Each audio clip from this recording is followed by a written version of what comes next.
Well, welcome to this panel discussion of the panel Mentoring for Social Inclusion in Turbulent Times, Political Entanglements, Critical Consciousness, and Dynamics of Inequality in Programs. This panel is part of the virtual global outreach conference, Reimagining Our Worlds from Below, Transnational Conversations on Resistance, Movements, and Transformations in May 2022, which is organized by SSSP, which is the Society for the Study of Social Problems, a US-based association of researchers, students, and practitioners in the social sciences. And the conference is co-hosted by the Environmental Justice, Climate Justice Digital Hub at the University of California, Santa Barbara in the US. And it is organized by the members of the Transnational Initiatives Committee and the Transnational Virtual Initiatives Committee of SSSP. My name is Eberhard Reitluber. I'm professor of social intervention and transformation at Bertha von Suttner Private University in St. Pölten, which is a small town near Vienna in Austria. And this conference panel is co-organized by Oscar Prieto Flores, professor at the Department of Pedagogy at the University of Girona in Catalonia, Spain. He's co-director of the Rossignol program, better known also as the Nightingale program, a widespread mentoring program that originally was developed in Malmö, Sweden. I welcome our panelists, the contributors of this panel. They will introduce themselves in the first round, and all of them provided pre-recorded talks, which are available on the website and which will also be archived. And they are produced under a Creative Commons license, which also enables you to use this video later on. This talk is recorded and will also be made available on the website. And you're invited as participants to join our talk actively by making comments in the chat or asking questions. And we try to make sure that we pick them up and channel them to the panel members. If you want to engage personally, ask your question directly, please use the hand raising symbol and unmute yourself.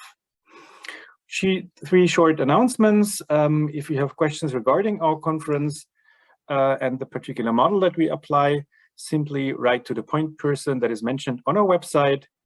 She's also present right now, Patty Thomas, who attends this meeting. And you can also add your name at the SSSP Transnational Initiative Committee guest book if you want to receive future announcements about our conferences and events. And you can also provide feedback about the conference, and you'll find the link in the chat in a few seconds. So I'd like to give the floor to our guests and speakers and colleagues. I'd like to start with our colleague from India, Anu. Please tell us, who are you and where are you based, and how does your work link to the overall topic of this panel? All right, thank you. It feels really nice to be here to see all of you. I am Anu. My full name is Anuraga Kumar. It's hard. Calling me Anu is absolutely fine.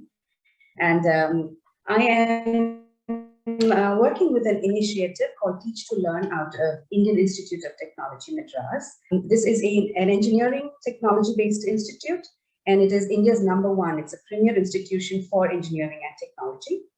And the initiative is also an engineering professor. However, the initiative focuses on mentoring programs, particularly school-based mentoring programs. So what we do is to frame different program models with specific objectives, and we use the undergraduate and the graduate students from the University of IIT Madras as mentors to school students in rural areas around the place that we live in. This is a state in South India, and the state itself has about 70 million people, and 70% of the 70 million live in rural areas. So there are a lot of children who need help, and what we do is to frame mentoring specific models with specific objectives, and we implement them. And the uniqueness of our programs is that our mentors are the undergraduate and graduate students from IIT Madras. So I contribute in framing, implementing, and understanding the outcomes so that we can take it bigger. We actually started, I won't keep this too long, I'll just add 2 more sentences, and we can hear from the others. We started only because we wanted to use the power of the youth resource in the university. And also we realized that mentoring has a lot of potential. So we wanted to use that as a mechanism to reach out. But in the process, though, we have realized that instead of just creating a platform for connecting the two, it can actually be a bridge between the two levels of institution. And that is the area that I would like to discuss more with all of you and learn how to create that path of translation from what we are trying to do as program at the micro level and how to make it as social change movement on a larger scale. Thank you. Thanks a lot. You're welcome. And I'll pass on the word to our colleague from Hong Kong. So I think I will start first, and then Leo and Chong, you can introduce yourself later. Hello, everyone. My name is Yute Huang. Currently, I am an assistant professor at the University of Hong Kong. My background is in social work. So I have my bachelor, master, and PhD in social work. So what brought me to this field of mentoring program? I think, well, what we are going to present and share today is a research project that was funded by the Hong Kong government 2 years ago, but due to all the disruptions because of the COVID-19 and also many reasons, so we launched the program last year, and the program was a mentoring program for Hong Kong young gay men. It was a study, so we did have some interesting design components to the program, whilst we also acknowledge that there are not many social services in Hong Kong provided or designed specifically for Hong Kong young gay men. So that's why we kind of want to take this opportunity to, first of all, to test the effectiveness of this type of program, but also I think it's based on our mission to serve this marginalized community, so that we want to see, it's not just what we want to see a significant research findings, we also want to make some impact, meaningful changes to the communities. Yeah, so I think that's all about me, and I'll pass the time to Leo. Hi everyone. So my name is Leo. So my role in this project is actually a research assistant. So part of working here in this project, I actually received my training as in the sociology department of HKU. So due to my background, I'm particularly interested in LGBT issues in Hong Kong. So I think my major contribution in this project, and also my interest as well, is to look into the power relations between different parties. So maybe this also includes the power relations among the marginalized people as well. So it's not only about like the how those marginalized are being affected by the mainstream idea, but also how they are double marginalized within the community as well. So that's why as in the presentations, I also talk a little bit about the historical factors in Hong Kong and also the LGBT movement and history there. So I see that like mentorship is actually for potential tools to help relieve this kind of marginalization or even double marginalization as well. So but we didn't, as Dr. Huang just mentioned, we do not see a lot of this kind of program in Hong Kong at this moment. So we are actually trying to pioneer a little bit, I would say. So that's probably my role in this project. Thank you. Thanks a lot. Hi, everyone. Sorry. So my name is Chi Chung, also another research assistant of this project. My training background is in public health. I think the main reason for me to get hired to be a research assistant is because that I have been working in the LGBT community for many years. And also personally, I'm one of the members. Although I haven't been participated in any mentoring program, but informally, I have been mentored by some senior members. So I feel like, at the personal level and the professional level, I feel I kind of linked to this project. So yeah, I think that's my role, to contribute my professional and personal knowledge to the program. Thank you. Yeah, thanks a lot. I'll pass on to Danielle. Hi, excuse my attire. I normally wouldn't look like this, but I have to go within an hour to go coach soccer. So hence the coach. My name is Danielle Levine-Laux, and I am the chair of the Department of Sociology and Criminology at Valparaiso. And I came to this kind of from background work in a college access and success program where I designed curriculum and worked on trying to get first generation, predominantly minority students to successfully complete kind of 4 years of college. And so we had developed a faculty-based program where we matched people kind of artificially. And so much of my work then when I returned to academia has been focused on mentoring students for success.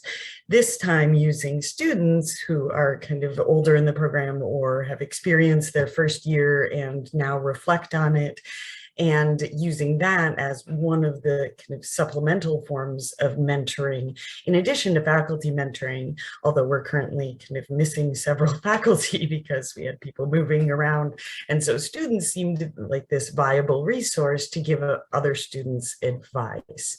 So that's kind of how I came to this project that we're trying to expand throughout the university. Yeah. Very happy that you're here, and I'm curious about how this continues. And I'd like to pass on to Fiona.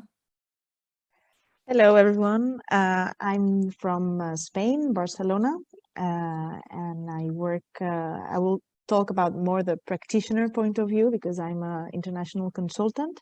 I've been managing mentoring programs for 5 years, and the last 2 years I decided to have a more broader view and offer my services serving the private, the public, and the non-profit sector with mentoring-oriented solutions.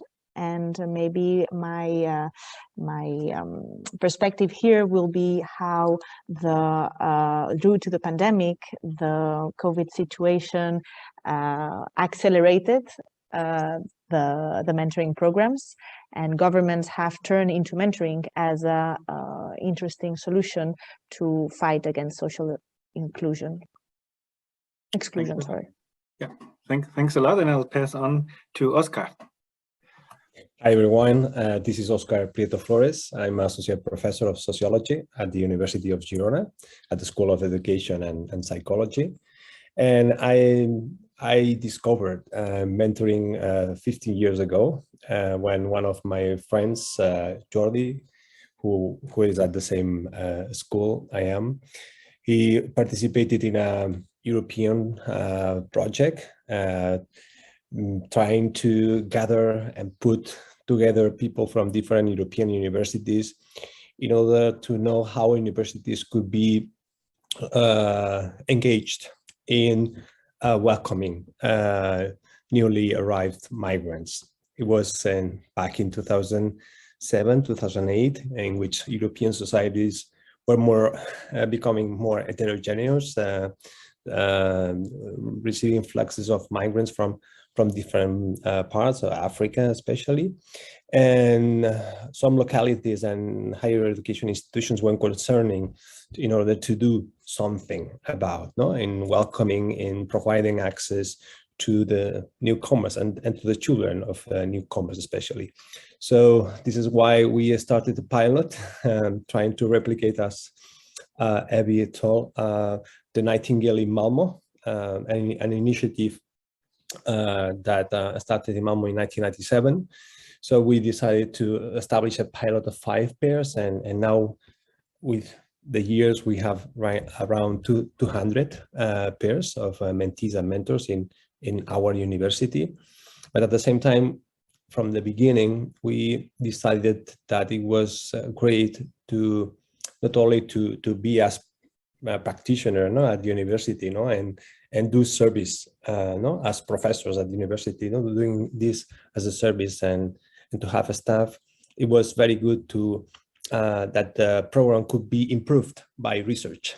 So trying to do research within the program to see the effects and how we could improve from the research we do, but also in dialogue with other researchers around the world. And this is why all that started, and now it's been like 15 years working in these issues.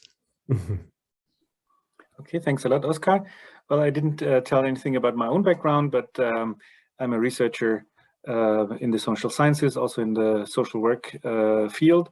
And it intersects with Oscar's experience insofar as I also researched on a mentoring program, a pilot mentoring program for unaccompanied refugee minors and asylum seekers here in one of the regions in Austria where I'm based. And that's how I stumbled upon these questions of inequalities and of critical consciousness. And yeah, which I share. I think these are concerns which I share with Oscar and many others, but still this is not a topic that has been dealt with extendedly or enough, I'd say, on the, especially also on a global scale, but also on a national and regional scale, although this is a very important issue. And Arno, you also in your introduction, you mentioned already what your interest is. So maybe it matches with my question to you. In one of your sequences of your pre-recorded contribution, you talk about and explain also the development of a mentoring culture, you call it there, as far as I remember. And there you say that higher education institutions, for which in your case the adolescent mentors are recruited as role models or elder siblings, have an enhanced chance to understand the real needs, especially of rural communities through their engagement, and accordingly can innovate and invent useful measures. So my question is actually, what are your experiences, how these kind of, let's say, individual level experiences that people make when while mentoring are systematically taken into considerations by the organizations, respectively the higher education institutions? Or in other words, how do they make sense of that, and how can they incorporate that and possibly also use it for what you are interested in, for an expansion or upscaling of these kind of practices? Right. So our program is pretty much at the nascent level, where we have reflections, survey results, and feedback from the mentors and the mentees about their experiences. So if you're asking, is there a systematic manner in which IIT Madras has realized what the mentors have got from the program, we are not there yet. However, what as program makers have we seen from their reflections and feedback is that the graduate students, if they are into PhD program, have realized that they can shift their thought process, especially considering that this is an engineering and technology based institution, how to bring technology in improving the learning and the learning environment of the students. And personally, many of them have mentioned how they learned to explain their research, which is very complex, in simple terms, and for their own improvement, as research scholars, they found that planning and managing and understanding empathetically what the other person thinks and feels definitely came in very handy and helpful when they were preparing and progressing in their own academic path.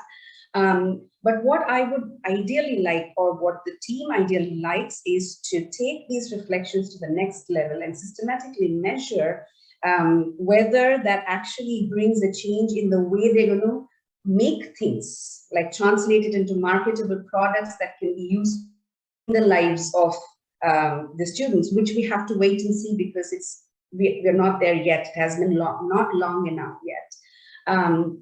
But at personal level, and also I think at a philosophical level, we are seeing the seeds of social consciousness having sown in the minds of these graduate students who will soon be in the workforce and who will soon be not just contributing to make economic benefit out of their contribution, but now will also think about whether their contribution will make a difference in somebody's lives. That much we are able to see and observe, but we do not have this, if you want to call it a data set, we don't have that yet. In terms of the culture of mentoring that you mentioned, what we see and hope will build on is that, see, earlier, and most of the time we see mentoring programs are prepared for a specific outcome, for specific people in specific situations. But what we are trying to do, probably because the kind of population and the need it's very difficult to only work on need basis, because if you go into a rural area in India, you have a school with 3,000 children, and all children in that school have come from poor families. So how do you select? How do you, identify only a group that needs a program, right? So if you have to cater to that big of a number, so we wanted to see if we can have a program in general to empower these students, not just in terms of making them aware of what they can get or what they have the rights towards, but also in making them feel powerful about their own efficiencies, about their own knowledge, about their own ability. So that was our focus, and which is also probably what motivated us to focus on skill developmental training as our key ingredient in all of our models. Even though, like, one of the models focuses on personality development and another model focuses on scientific thinking skills. But overall, if you look at it, we are particularly focusing on developing skills, because these students in numbers are wanting to see immediate use of that knowledge to, one, perform academically well, two, gain the confidence that if I spend time in this, it will actually benefit. Not one-on-one programs. So it was very important for us to the mindsets rather than alone. So the mentor philosophically has to feel that he is doing something useful for the society, and the mentee philosophically has to feel that this is not just to get 90 out of 100 next exam, but for me to think about my future and enable myself and equip myself towards my future. So that is our ultimate aim in creating that cultural loop. What is missing in our loop, which we are working towards, is bringing the faculty from the university. It's not missing, it's there, but not there yet. The teachers from the school, whom also we want to see this more than just a program where mentor and mentee are connecting and forming relationships, but actually it is a culture that we're trying to build. Yeah. I hope I answered your question now. Yeah, I mean, thanks a lot. I mean, this is impressing to watch your pre-recorded talk, and also to see what kind of numbers you move with a relatively low group or small group of mentors. It's a 1-to-10 ratio almost, which is definitely different from many other mentoring for social inclusion programs that we might know here, at least in Europe. Taking the time availability into account, I would like to pass on right now to Danielle, ask you a question, and then to Fiona, because I know that both of you have only limited availability. Danielle, maybe that fits quite well because you're also in a pilot stage, I would say, with your mentoring experience and what you built into your course that you teach at your higher education institution. And in one part, well, at least that's what I heard with my ears, is that the experiences that your participants actually have through mentoring or this kind of advice-giving experiment tell us a lot about the partly threatening environment in which freshmen and other students find themselves in higher education. Well, one could say that mentoring helps them to somehow build social capital or get connected to resources that have not been available for them or to them previously. What I'd like to know, and that connects maybe to Anu, is what does your institution learn about the ways higher education entails not only barriers, but also is built on social inequalities, or more broadly speaking, how can mentoring possibly lead to an organizational change towards a more inclusive institution? That's a big question.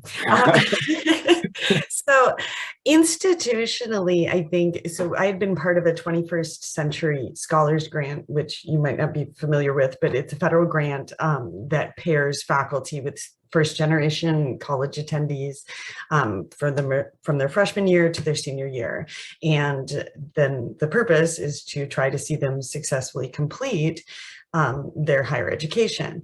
And so that kind of drew me to then, okay, what types of institutional supports or kind of structural pieces of our program could we create, just at least in our department, but then hopefully throughout the departments, to institutionalize kind of mentoring, not only with faculty, but then with other older students who have a great deal of advice to offer and can assist in various ways in that kind of tumultuous transition to college.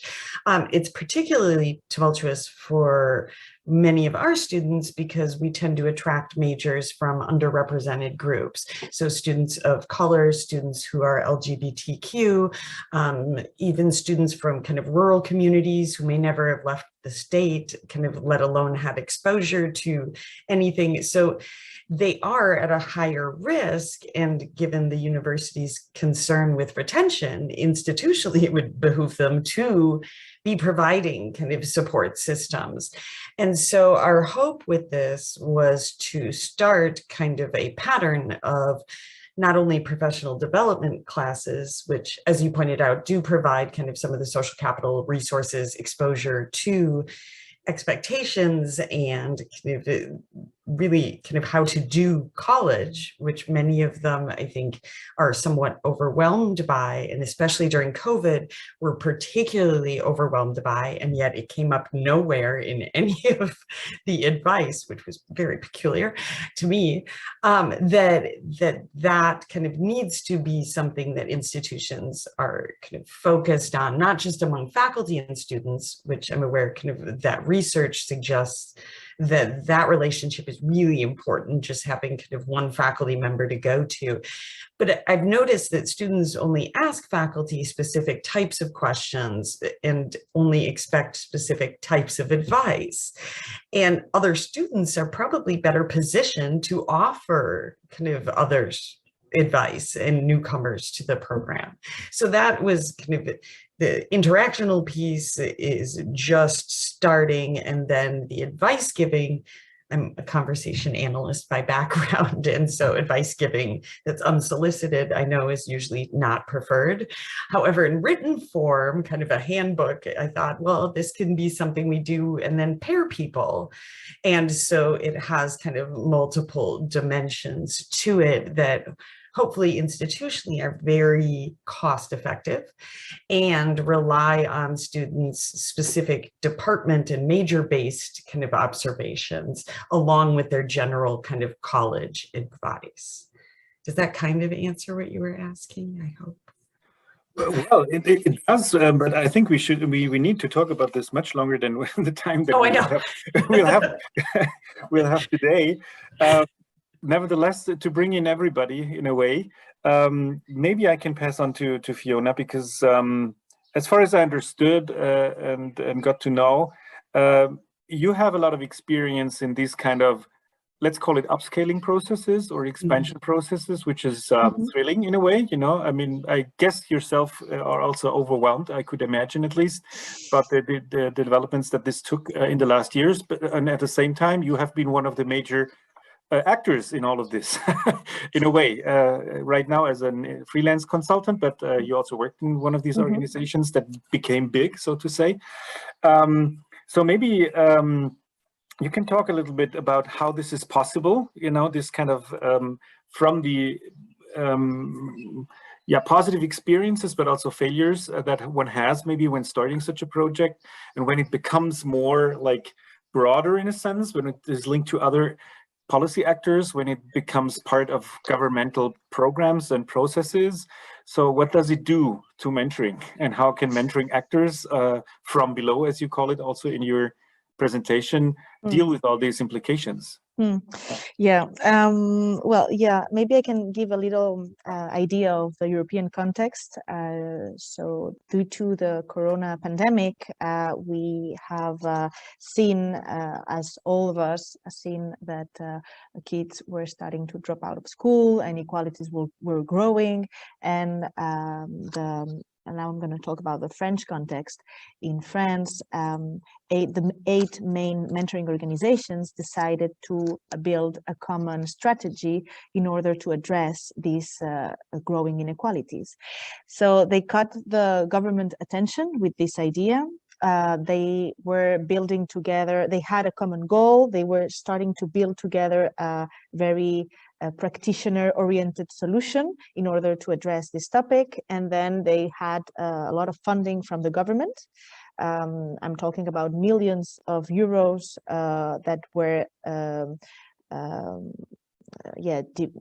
millions of euros that were specially directed to youth mentoring programs. So this, as you said, was a very positive aspect, but also very overwhelming, because suddenly we had a wave, a trend of mentoring, and mentoring had been identified as a solution to go to regarding social inequalities. So on a practical level, this built a lot of opportunities, and the mentoring organization started to, now more from the organizational point of view, started to organize themselves, started to have political strategies together, starting to have meaningful conversation with government, and they built an umbrella organizations. So these umbrella organizations started to defend and represent the values and the goals of their organizations within.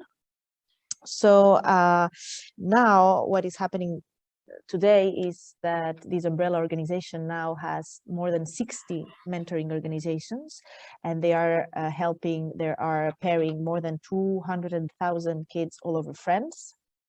So we're talking a lot of numbers, more like in the US. I see Danielle face.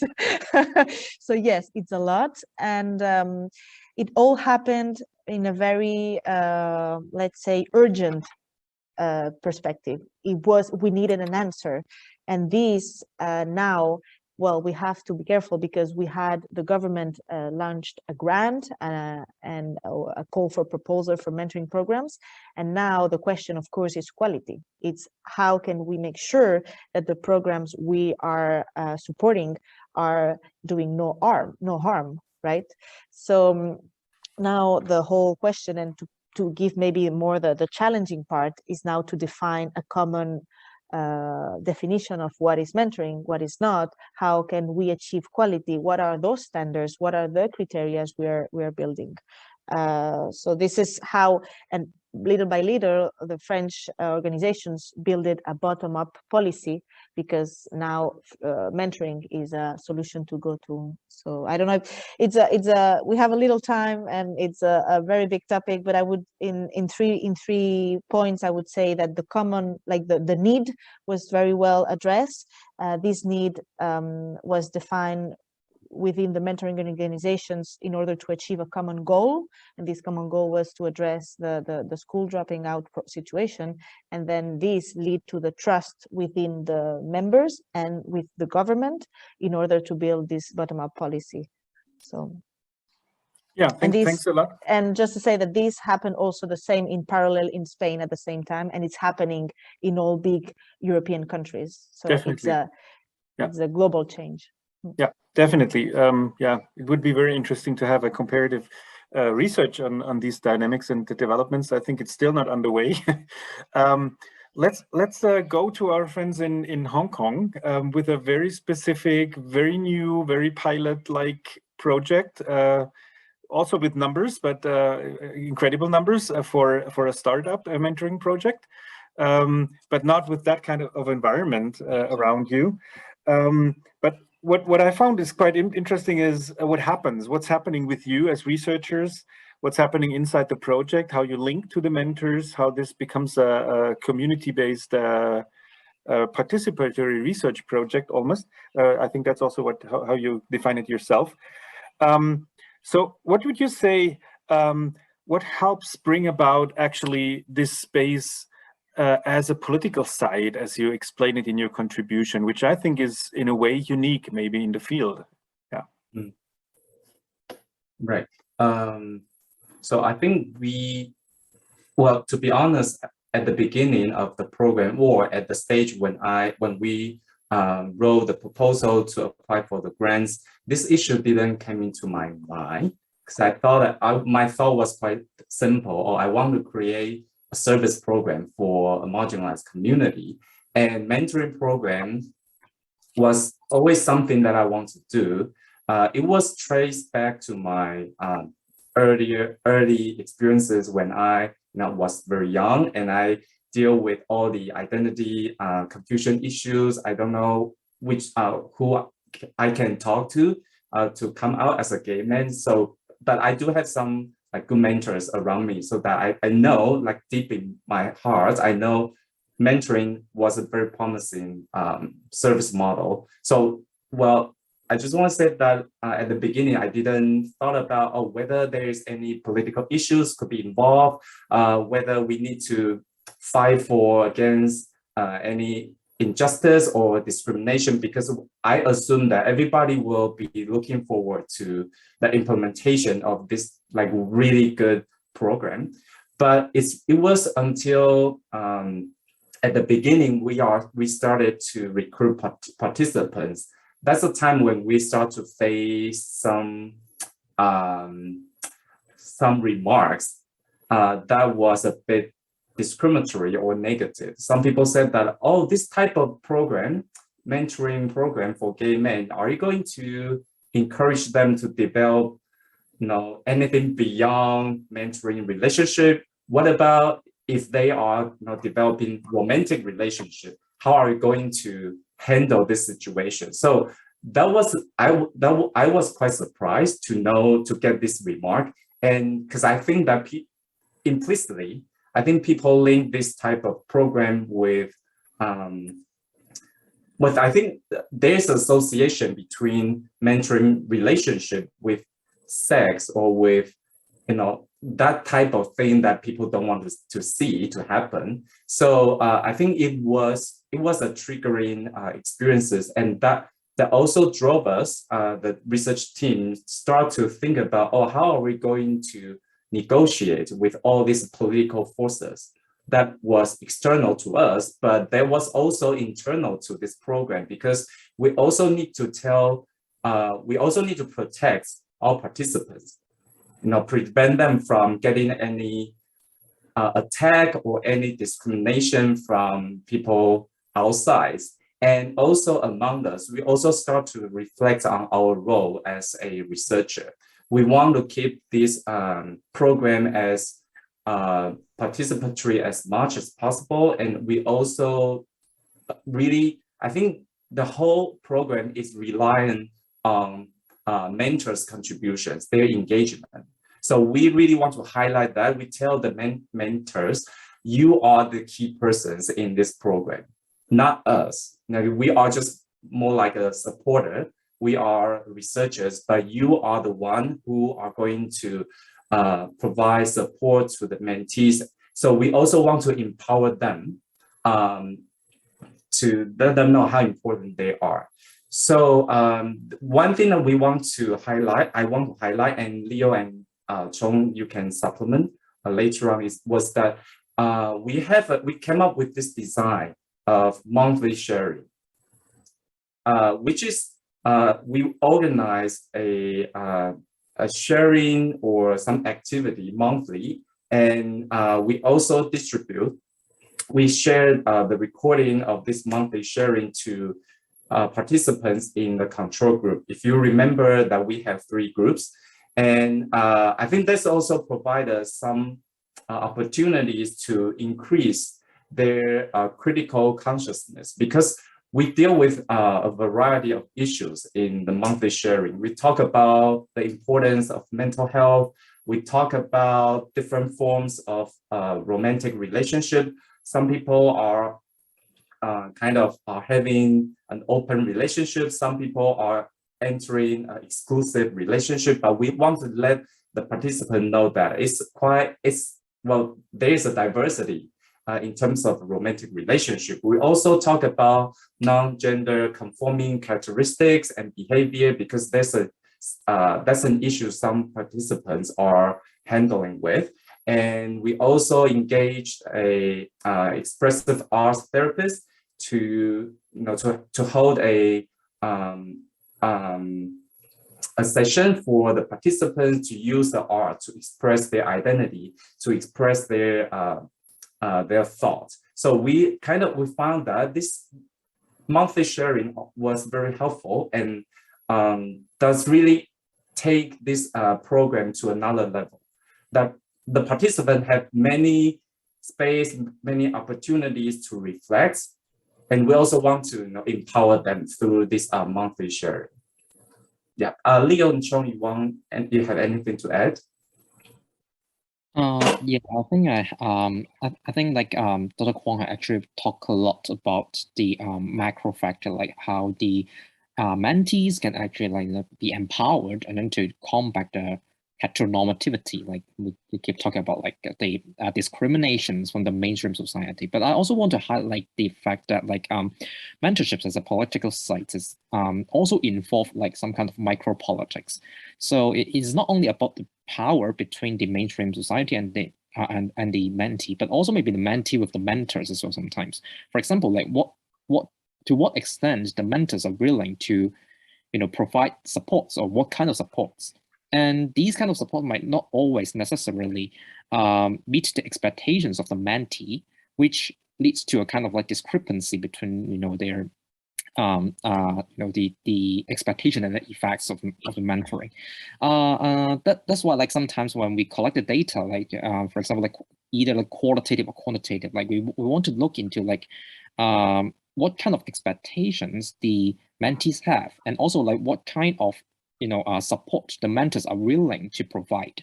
So and during the process of their interactions, I believe there might be some kind of micro politics that is involved, like how they try to influence each other, like to get what they want by themselves. Well, of course, like it is not possible for us to know into every single details, like how they interact with each other and also how they politically engage with each other. But then I believe this is something that like we need to keep in mind as well, that when we like hold a program. So Chi-Chung, do you have anything to add on? Another aspect I would highlight is about the power dynamics between the service providers and the service recipients. So like one example is that in our consultation with some service providers who have been delivering mentoring programs for gay men, we heard like they kind of have some distrust, like to the mentoring, to the mentorship, just like you, Dr. Huang just mentioned. They're also concerned about there might be some relationship developed other than the mentoring relationship. That's why the whole program they design like could be very structured. In other words, could be very controlling. For example, they don't allow one-on-one interaction. They need to be like to have the worker to be present. So like for us, we kind of like reflect on the program, like mentoring program. It's supposed to be empowering. Like, but however, like because of the distrust of the service provider, it could be actually very disempowering. So that's why we have to be very cautious about like how we draw the line. So of course we have to make sure like the safety of the mentors and also the mentee. But in the meantime, so we need to know that we need to have some kind of trust to our service recipients, to our mentors, the mentees, so that they can build a meaningful relationship. Yeah, that's the point I want to add. Yeah, thanks so much for explaining a bit more about these aspects, and also Leo about the level of micropolitics. Oscar, in your talk, you talk a lot about the social context, or you use the word social context to mark something that needs to be considered when developing programs, maybe also when researching them in the different programs. That means also the more, let's say, meso level and macro level questions of how our societies are structured by inequalities and how that impinges maybe on the mentoring organization, but also, as we heard, on the level of the individual mentoring experience of mentors and mentees. And I can imagine, as someone who has worked with unaccompanied minors, that you know a lot about these, how these politics play into different experiences that people bring to the mentoring practices, actually. So how would you think that that we can make sense of that, actually, let's say within the programs, because you're also running one of them within your university, but also possibly what could be the role of research in all of that? Thank you. Maybe I think the role of research and practitioners, it's huge in the sense that, because when we are talking about mentoring relationships and social inclusion, we are talking about power, social stratification, inequality, oppression, racism, sexism. And sometimes we approach the mentoring relationship, the organizations and so on, only just taking the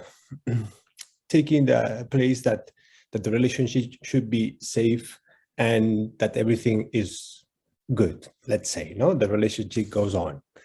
And I think we should be critical in this sense, no, in how the mentoring relationship can go beyond that and can be placed in this kind of unequal society in order to identify those people surrounding the mentee that can provide them support. Not only the mentor, because when the mentor goes, what happens, no? So it is necessary to reflect on how the mentor can show paths, show to the mentee how to connect others, no? For example, when Daniel was saying, there are some, we as faculty are institutional agents. So we are people who have power and resources and we can help them. But sometimes when we place a mentee to a mentor who is a person from the community, maybe the mentor is something which is not within the institution, but he can be bridging agent. He can act as a bridging agent. He can connect a mentee to some people in who are gatekeepers and who can provide elements of support and access to to places that wouldn't have been possible for the mentee to get access before without this network. So we need this kind of social network analysis.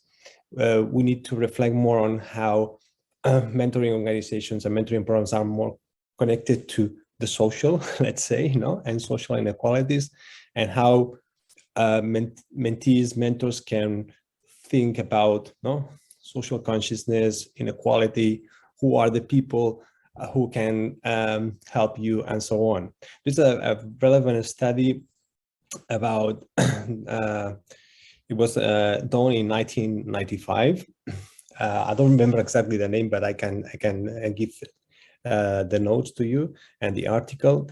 It's it was a program of Latino higher education students who went to the high school to say to Latinx students that they should go to university to motivate them, no? But they didn't talk about the obstacles, racism, oppression in our society, the problems that they will find, no? They could find, no?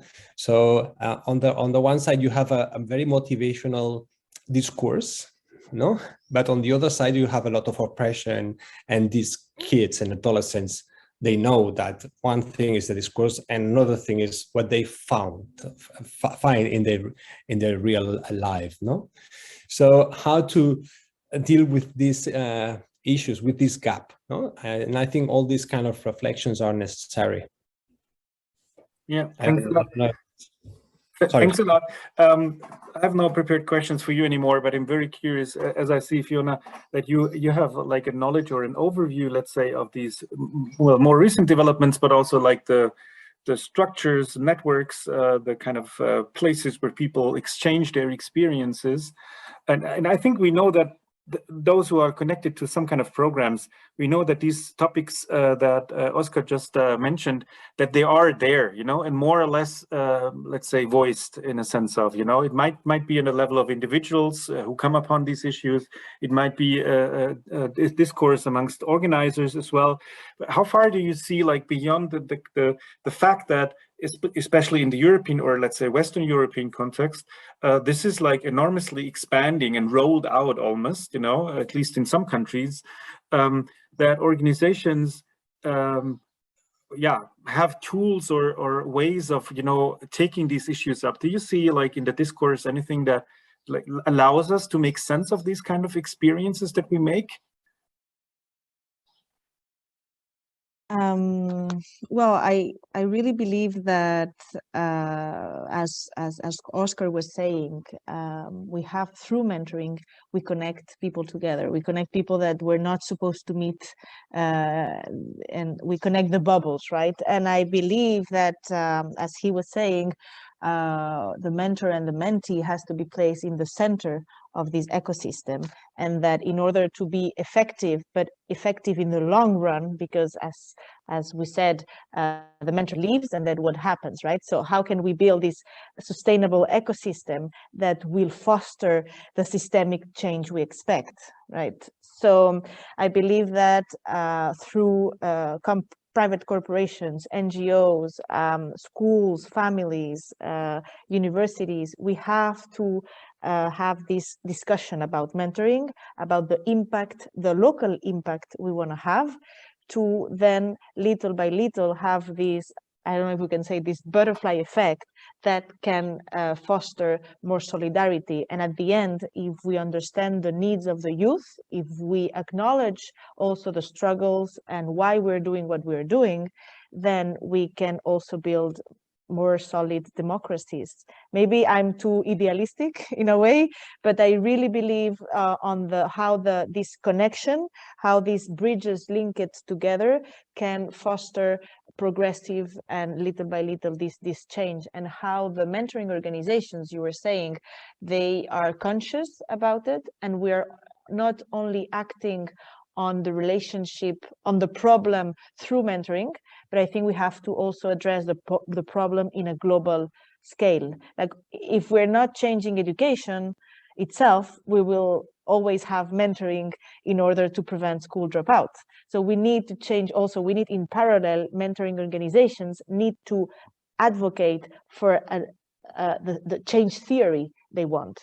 Not working in an individual aspect with mentoring, but also advocating for the change they want for society in order to be effective.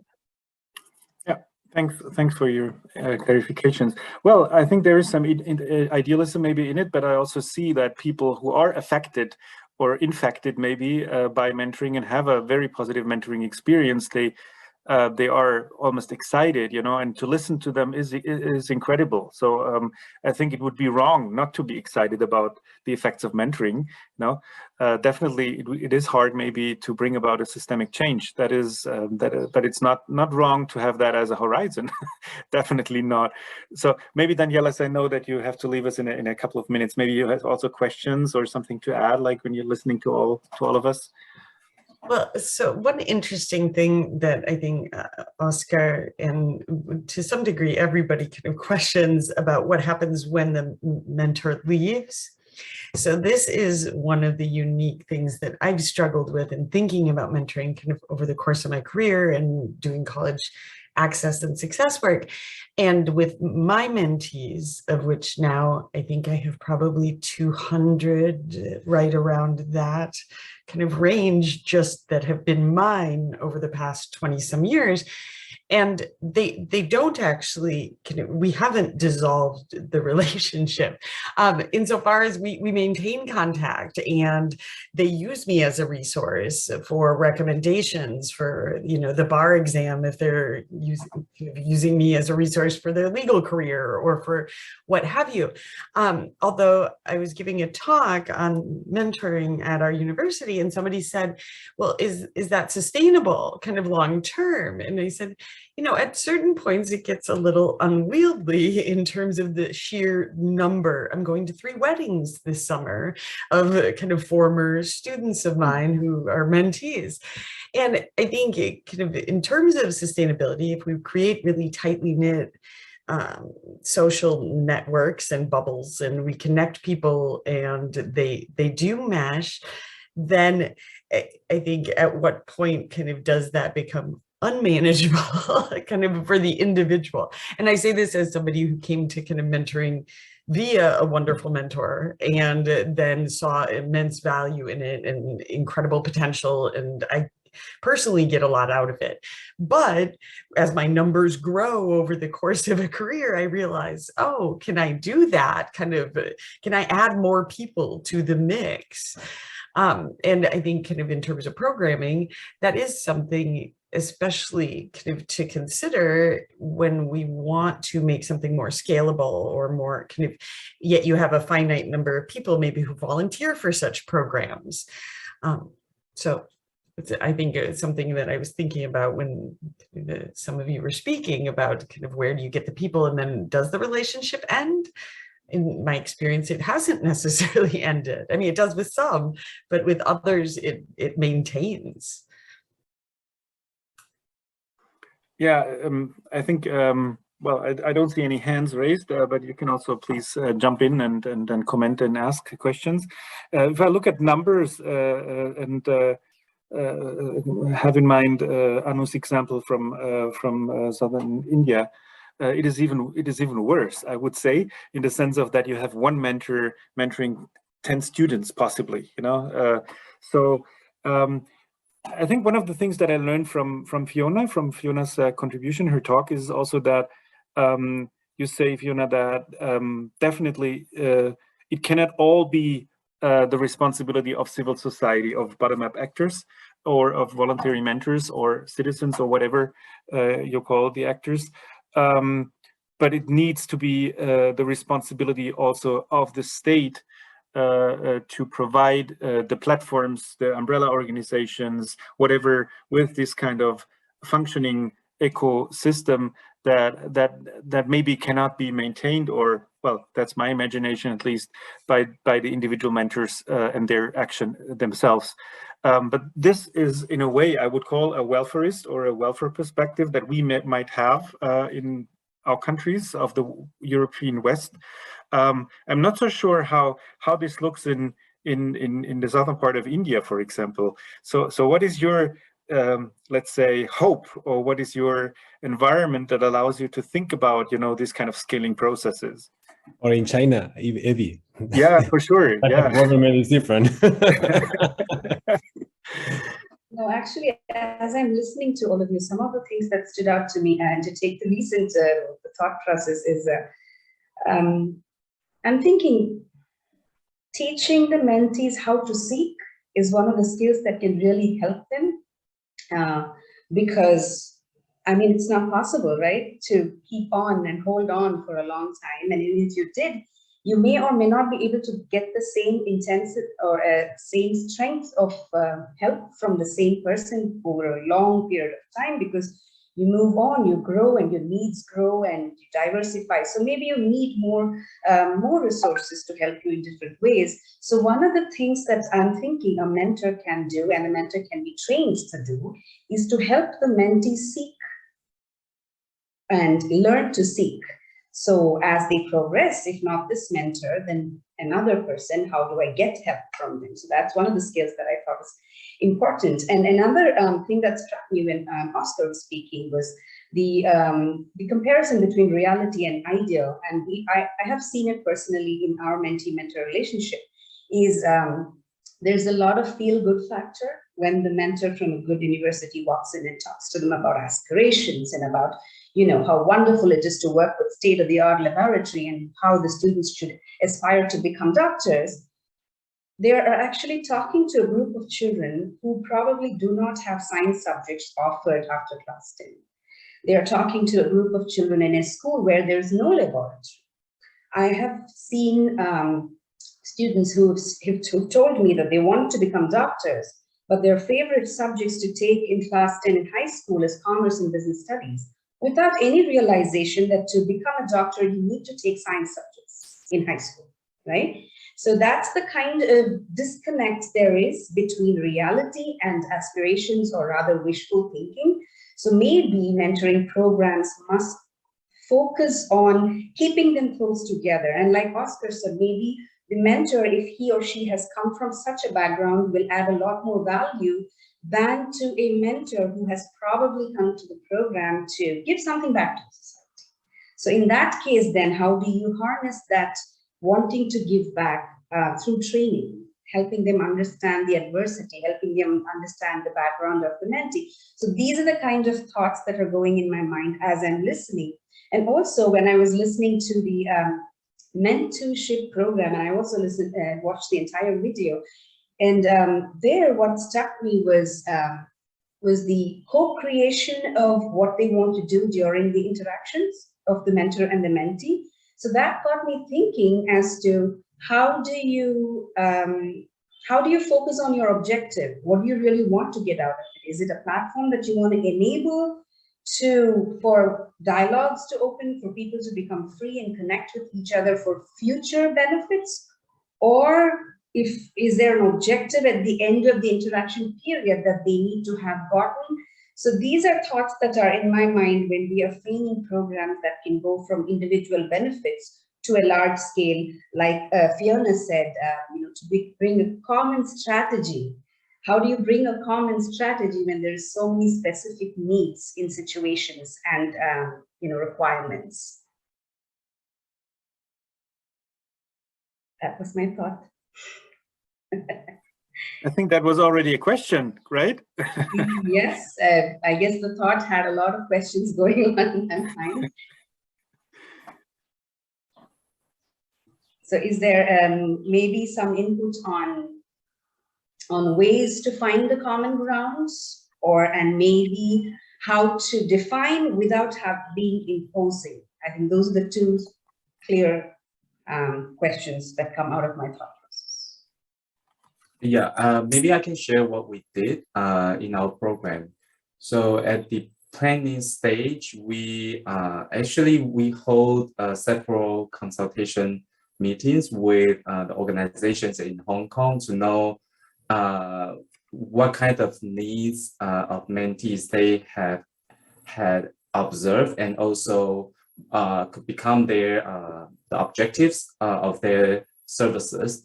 And at the same time, we also talk to mentees and mentors. We use we use the online surveys to collect their voices, and also we just encourage them to raise whatever needs they have, and we just tell them that we will account for their needs in doing the matching. So we want to match someone that really have the experiences or have the knowledge or can provide the specific support to fulfill the mentee's needs. And also we I think that the key point here is we want to keep the communication going on with both the mentors and mentees. So it also creates another challenge and problem, to be honest, because we often receive some questions or doubts from the mentors. Some people said that we don't think, well, my mentee seems to be quite okay now. There's no any urgent issues for them to deal with. They are, they just want to expand their social circles. And now that they are, the pandemic's going better, they have time, they can hang out with their friends, so they don't see any needs to stay in the program. And that will create some problem to the mentors. They are thinking, so should we terminate the mentoring relationship because we don't see any needs that need to be met.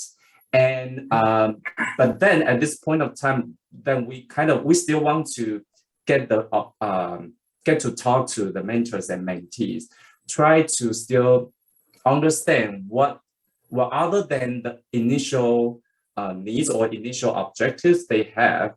Do they have any emerging needs, or do they want to encourage them to stay in the program by saying that, oh, it's okay if you guys don't want to spend too much time engaging in the interactions. It's up to you, but we want you to keep the connections, because we believe, I think it's based on our belief, this type of relationship will evolve, and it's quite natural that all kind of relationship will change or even switch, right? So we just tell them that, well, we believe as long as you stay in this mentoring relationship, you can see the benefits. And I cannot tell you what kind of benefits you will receive. It's up to you. But I think our program or our research team want to sustain or want to maintain the platform for the mentors and mentees to develop and even to explore the new areas of needs that mentors and mentee can co-create and co-produce. Yeah. I think on top of that, I would also like to add on something is that, like, of course, like, ideally we want to see that, like, okay, so the mentees can be empowered to combat the oppressive structures, like, to this minority themselves. Like, of course, this is like, I think every wishes of all the, like, sexualities scholars in Hong Kong, I would say, like, to see like how equality or like the equity can be achieved. So I believe, like, I wouldn't say like this is not, obviously this is one of the long-term goals, but I think, like, some of the challenges that we also see is that, like, there are a great diversity of needs and problems that the mentees have actually encountered. So to say that, like, maybe some of them, like, to most of the mentee or like some of the mentees, like, compacting the structure or the institution is not even one of their concerns. So of course, like, this is our ideal, like, would say that, like, okay, yes, we want to see equality, everyone, we want to see, like, free from discrimination. But some of them might simply just want to expand their social circle or to gain social capital, right? But then, like, they have a lot of difficulties in doing that, and they simply want to enjoy their time with their mentors, for example, or maybe like to know more people. So to somehow, I think one of the difficulties that we have encountered is that, like, how to find a middle ground to, like, between these kind of, like, our visions and also the mentees' own personal needs. And some of them, like, can be about social capital. Some of them can be like their mental, about their mental health. Some concerns about their intimate, problems, issues, right? So I would say there are great diversities of problems, and we are still, like, exploring how to find a middle ground on that. Yeah, so maybe that connects to one of my maybe main concerns that I see. I think if people engage in a, let's call it a healthy mentoring relationship, including one that is somehow embedded in a good program, may it be through researchers who do a good job, or may it be through the organizing institution that offers supervision and personal guidance or whatsoever, then we see, as you said, Leo, we see a lot of needs. We see a lot of needs that go beyond what a mentoring relationship is able to cope with. We see this kind of inequalities, and sometimes, at least that was my experience here in a program which I really appreciate very much, a pilot program, that sometimes if you have a kind of welfare structure around that, where you have, like, for example, legal advice or whatever issue, maybe you need a psychotherapist, because this is something that goes beyond the possibilities of the matched people. Yeah, then maybe this kind of service provider, in the best case, can connect that, can also take up a kind of emergency intervention role in some cases, help out, maybe that goes beyond the possibilities of a private voluntarily engaged person, help find maybe a place to stay overnight. All these kind of things at least popped up in the program that I looked at. But I mean, I think that the mentoring programs, especially those who are engaged and go into areas where no institutions have gone yet, and that is the case in your example, that's the case in Anu's example. I think that's the case in many examples in Europe as well. then you see all of these, lack of attention. Let's call it that way, and let's call it inequalities, but also it's a lack of attention in many cases. So I think that mentoring organizations could be a real, how do you say that, a catalyst or a kind of promoter maybe to move these kind of issues. And to bring them to the surface, in the sense of to make them open, to make them a political issue, that goes much beyond the idea of providing mental health, in the sense of, much beyond the question of motivating people to assume a future as becoming a medical physicist or medical doctor, in your own life. So my big issue is still, how do we manage this kind of sensitive capacity, as I would like to call it right now, that mentoring programs have actually, towards the social issues and the social problems, and how can we actually work on that? So that's, I think, the open issue that I see, at least.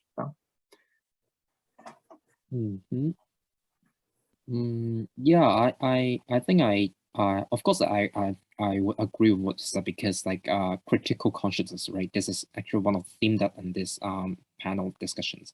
Yeah, but I think we are still on our way in exploring how can we find a way to cultivate that aspect, because most of the time, from what I personally see in this community, is that that kind of critical thinking is something that has been lack of. So and how can mentorship can actually cultivate that aspect really depends on the capacity of the mentors themselves. So yeah, sometimes of course I believe in our mentors. I'm not saying that they are incapable in doing that, but sometimes I also see difficulties in reaching a kind of a consensus among the research team, and also the mentors and the mentees, what kind of goal that we should go for, and what kind of direction that we should go for. So yeah, mental health is of course the focus of this project, but I agree that we also sometimes need to think about beyond the scope of mental health, and see what kind of changes that can social changes can actually be made. Yeah. So anything to add on, my colleagues? Perhaps I will just briefly add. I guess I think something we kept stressing or emphasizing in the program is that I think we see both mentors and mentees as partners. They are in the position to create the changes they want to see. For both mentors and mentees, we are just a supporter. We are just a promoters. And by saying that, I think we want to give them a message that they are capable, right? We are facing discrimination. We are facing the external oppression.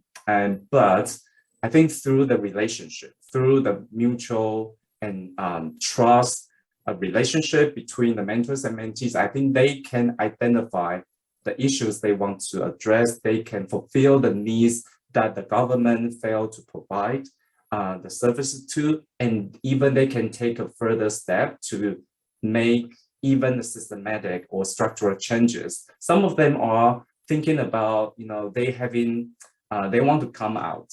The disclosure or come out is an important, vital issue for them, but the family doesn't accept or is not at the stage to accept them yet. So I think when they are, I think the mentors and mentees, when they form a positive and nurturing relationship, I think they can, that alliance, that sense of alliance or support will be a very important force to empower them to even think about the structural constraints and even make attempts to change for the structural change. So I think the mentoring relationship itself does have a potential to go beyond the needs of mental health and can even make a bigger change. I think that's what I want to say. You wanted to add something or ask a question? Yeah, I agree with the challenge of how to frame mentoring programs, and also keeping in mind bringing in the awareness and sensitization of the need for mentoring itself. One of the problems that I have faced, and I want to know if you also face it, is there's a lot of assumption on certain things. For example, if we look at a rural school, and if we look at children coming from socioeconomically poor background, the natural assumption is that their aspiration levels might be low. But what I have found is, that's just one example, and what I have found is it's not so, and they're more focused on their everyday needs. So when we actually take a mentoring program that is more philosophical, or rather on empowerment, and the type which is more abstract, the way they see it is, oh, what's the use of this? Can I score better in the next exam, or can I get a better job if I go through this? Can I get into college if I go through this?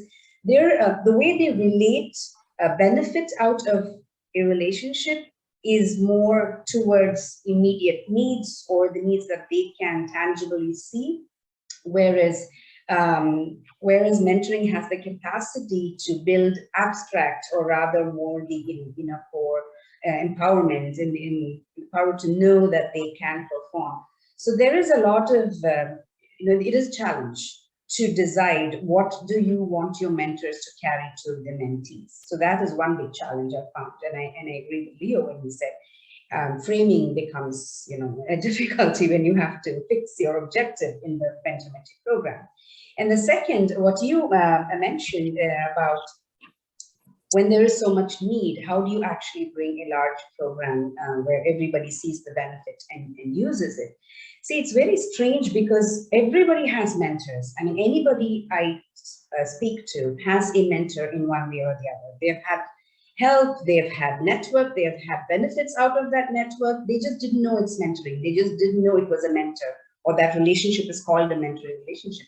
However, to see mentoring as a mechanism which can be implemented as a program somehow is not yet picking up here in India, probably because everybody is still working on the more basic anal needs of literacy, of making sure the children actually show up in school, and that they actually have at least one meal a day, and that the girls are not stopped from going to school. So when there are basic problems, I think even looking at something that is as common as a mentoring relationship in everyday life is not yet seen as a possible beneficial program. So help with that will be great, of great use to us when we create programs on and how to carry it, how to sensitize the advocates, the other actors, the policy makers. How do we sensitize the government to see this as a potent mechanism that can have a common structure and benefit a large number of rural children? So that's the part I think I'm still trying to find answers and get the hang of. Yeah, I see. Well, I don't have an answer. Maybe I see the way that what we're witnessing in a way is the institutionalization of a form of help or support or whatever. And we see that, at least that's my view on what Fiona presented, for example. What we see right now in some European states is that there is something becoming institutionalized in a way, that is very dynamic and very fast compared to other fields of social support. It even becomes professionalized in many ways. It becomes financed through public funding and also private funding, charities. But I think that it's still an open question. I think that the question is still not very clear. So what is it good for? How far should it be a responsibility of whom? How should it be institutionalized? And why is it necessary? I mean, there's a lot of work going on towards this kind of sensitivation, if you could call it that way, or sensitizing work, lobbying work, advocacy work, and their outputs, on large scales. Fiona mentioned the numbers, but I'm not sure if the whole process and development is very consolidated already. in a way, At least I'm asking this. At least we don't have academic knowledge about it. I think that's maybe more the problem than maybe the field itself. Maybe I'm wrong, and maybe we're just lacking behind in a way. But I think that there are also implications that need maybe to be explored. And I think that research can do a good job here to look at that and compare it with other institutionalization processes in the field of social help and social support. And I think that has not been done yet, to use also the historical and comparative perspective on these kind of developments that we see on a global scale. So I think that's also why we brought this topic to this conference, actually, Oscar and I, because I think that is something that is needed, to exchange at least what we know about it and our doubts and questions, and then maybe develop something like an agenda, or maybe also first a network maybe of people. That's what we're trying with this kind of panel as well. But I see that there is a question from our audience. There's the question with regard to personal connection. Is personal connection part of the mentorship definition on top of advice? So this was just like a question generally about the concept of mentoring. Maybe one of you can answer that from your perspective. Is like advice something that is like the kernel, and then the personal connection is on top of that, or how would you see it, maybe? Can I take that question? Please. I think mentoring is facilitation rather than telling. So advice is more on what's my opinion on the situation or what I think you should be doing. Rather, in mentoring, I think that it is facilitating you to think about what you would like the solution to the problem to be. So I see mentoring and advice as not one and the same. There's, to some extent, mentoring could use advisory tone maybe to suggest based on personal experiences, but I would personally keep advice separate from mentoring, which is more a facilitating, exchange. That's my take.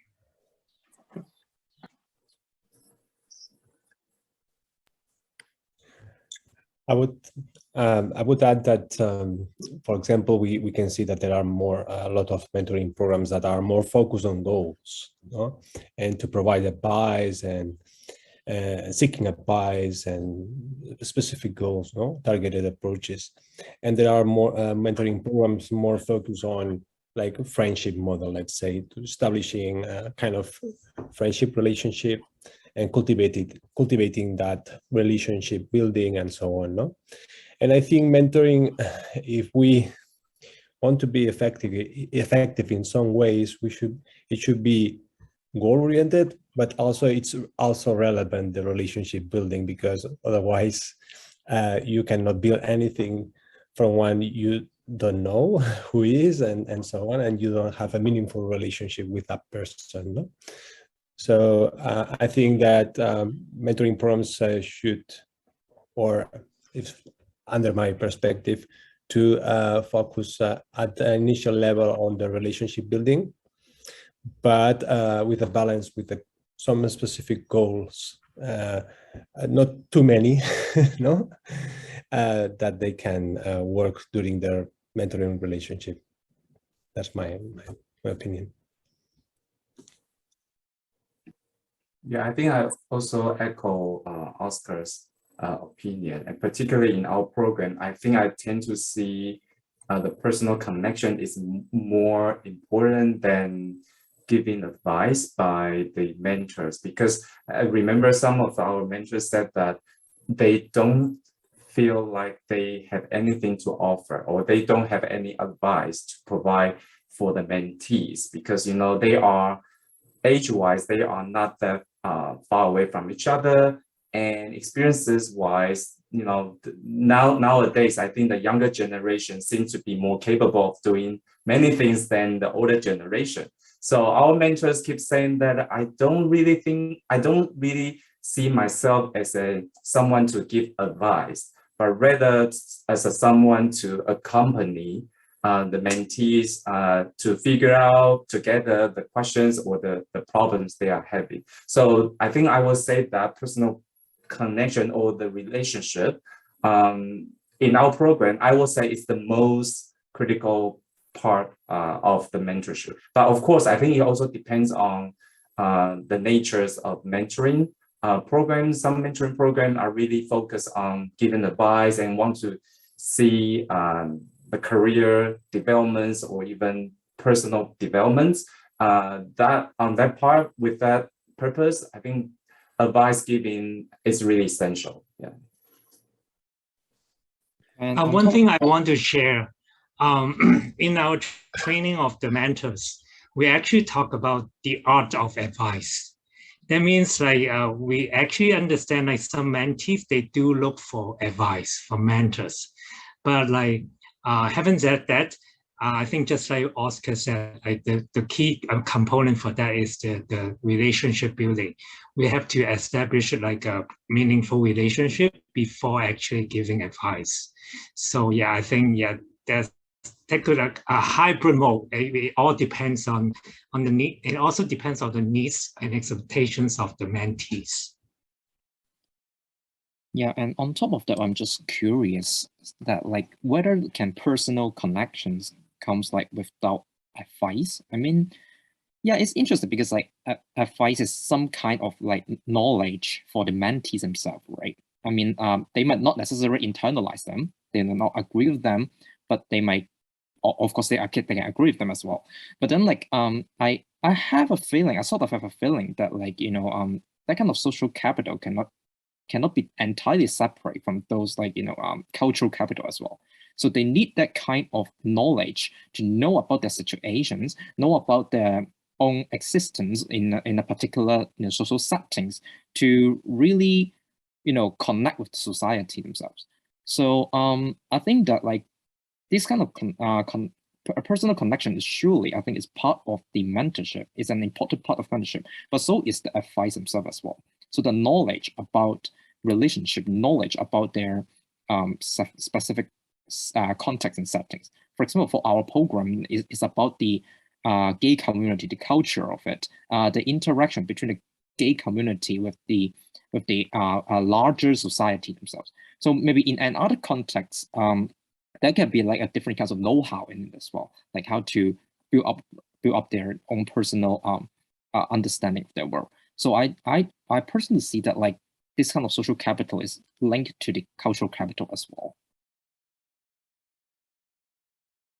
Yeah, thanks so much for all these different kind of answers. I could add another one, but I think that is what the whole discourse is about. I mean, I could say that if I look at the overall field, I would say that goal, as Oscar said, the goal orientation is maybe the one that is most dominant in the mentoring literature, especially the US-based or Anglophone literature.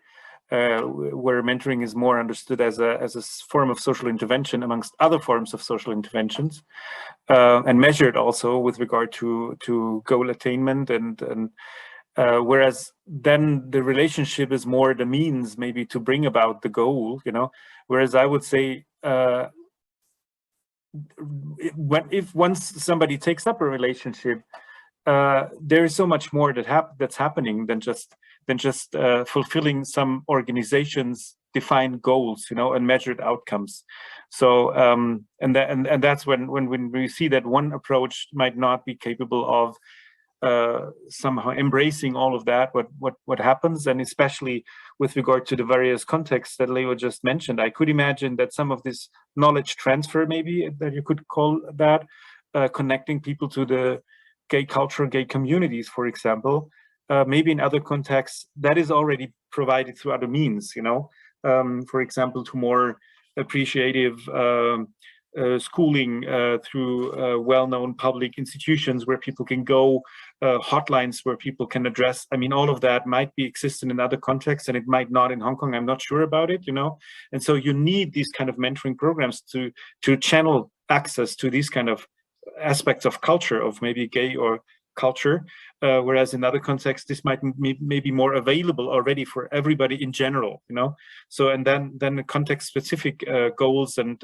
needs and aspects of mentoring also come to the fore, and it's not transferable, the one-to-one to another context, the mentoring program and the relationships that you facilitate and also somehow breed maybe as well, yeah, through your kind of trainings and supervision and all of that. Yeah.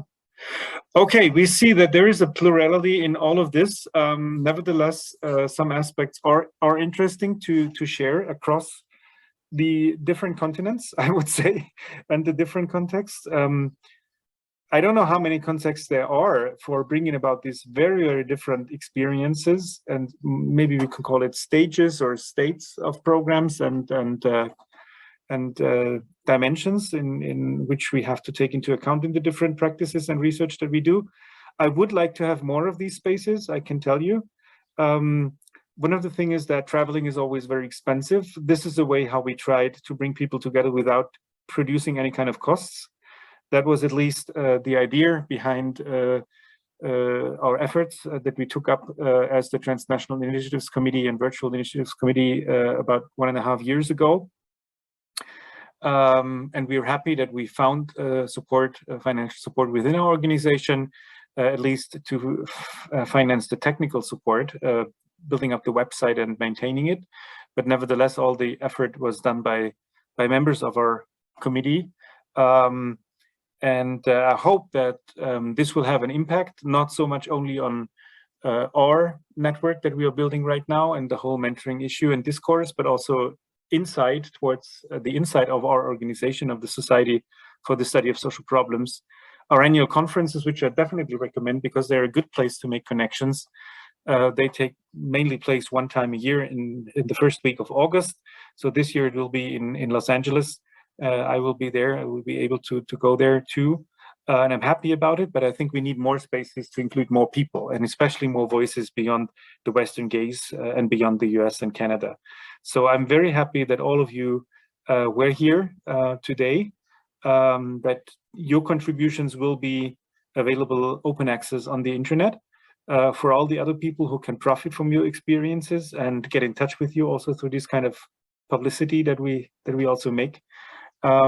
Thanks a lot to all of you from my side for being with us. Thank you very much, Evie, for managing all these questions. Well, I tried a little bit.